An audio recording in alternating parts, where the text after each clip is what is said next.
આટલો બધો અયોધ્યામાં આનંદ છે અને તમે આ રીતે કોક ભવનમાં આવ્યા છો, આ કોઈ આપણી શોભા નથી.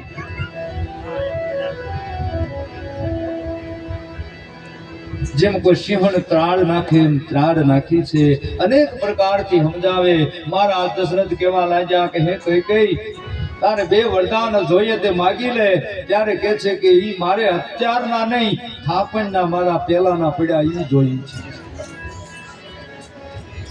જે જોઈએ તે માગી લે. અને ત્યારે કે છે કે તમે રામના સોગંદ ખાઓ અને પછી તમારી પાસે વરદાન માંગવું. જોજો સ્ત્રી ચરિત્ર કર્યું, રામના સોગંદ ખવડાવ્યા અને કઈ કઈ કે છે કે પેલા વરદાનની માલિકા મહારાજ મારા દીકરા ભરતને રાજ્યાભિષેક કરો. કે એમાં કોઈ વાંધો નહીં, રાજગાદી પર ભરત બેહે કે રામ બેહેમાં મને કોઈ તકલીફ નથી, કાંઈ વાંધો નહીં. આટલી જ વાત છે. બીજા વરદાન ને માલપા કે છે કે તાપસ બેસ ધરી રઘુનાથા અને રામ ચલે 14 વર્ષ વનવાસા.